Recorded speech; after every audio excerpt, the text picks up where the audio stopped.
Let's be honest, science can feel, well, a little intimidating sometimes. So, how on earth do you take a subject like physics and make it not just something a 10-year-old can understand, but something they actually find fascinating? Well, today we're cracking open the master plan, the literal blueprint for how to build that exact kind of lesson. And right away, we're at the core of the challenge. I mean, it's one thing to know physics yourself, but trying to explain it to a kid, that's a whole different ballgame. It requires a completely different way of thinking. Seriously, think about it for a second. These are gigantic, abstract ideas. How do you get a concept like force or energy to actually stick in a young mind? More importantly, how do you make it exciting instead of just another word they have to memorize for a test?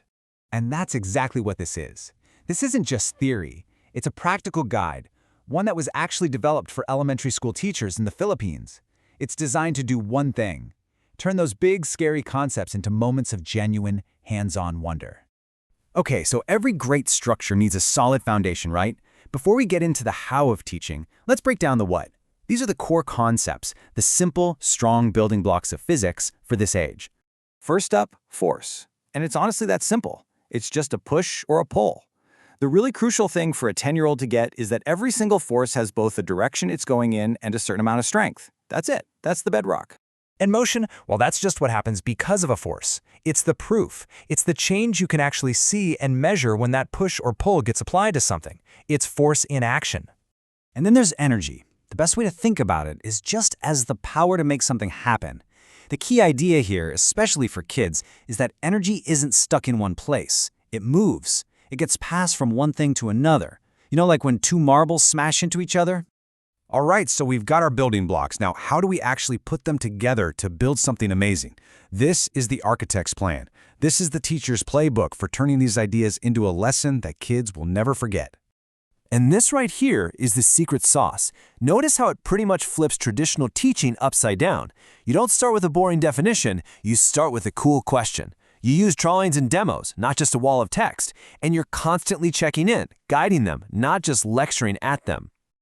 Now this might be one of the most brilliant principles in the whole guide. Science isn't some far-off thing that only happens in a fancy lab. It's the brakes on a jeepney. It's a coconut falling from a tree. The second you connect physics to a child's actual world, it clicks. It becomes real. Okay, so theory is great. We've seen the concepts, we've seen the plan, but let's see how this all comes together in a real classroom. This is where we get to watch the blueprint come to life. This is the 5E model, and it's so powerful because it basically follows how our brains naturally learn stuff. First, you get them hooked and excited. Then, you let them play around and discover things for themselves. And only then, after they've already experienced it, do you give them the official scientific words for it. That sequence, it's everything. And here are some perfect examples. Just look at those questions. They're simple, they're direct, and they're full of curiosity. And the materials? A toy car, some marbles, a feather, and a coin.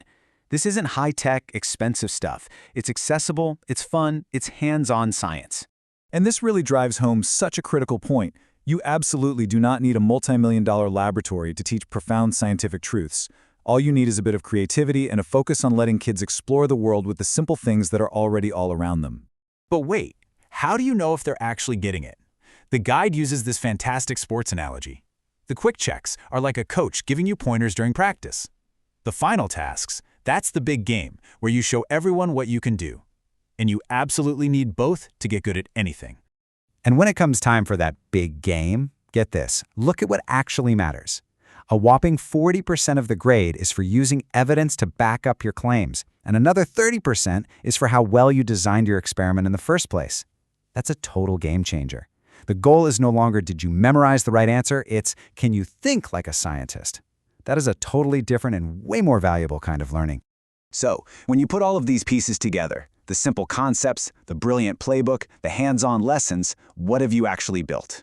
Well, it's something so much bigger and more important than just a single science lesson. Let that sink in for a minute. The whole point of this isn't to get a good score on a test. It's not about being able to spit back a definition they read in a textbook. This is what it's all about. It's about lighting that spark of curiosity that every single kid is born with. It's about teaching them to look at an apple falling and not just see it happen, but to wonder, why did that happen? And then giving them the confidence and the tools to start finding the answer for themselves. And that really leaves us with a final, big thought. You know, this blueprint was designed for a 5th grade science class in the Philippines. But these principles, they're universal. Just imagine what would be possible if every complex subject we teach, at every age, was approached with this much thought, this much care, and this much focus on sparking genuine lifelong wonder. What would our world look like then?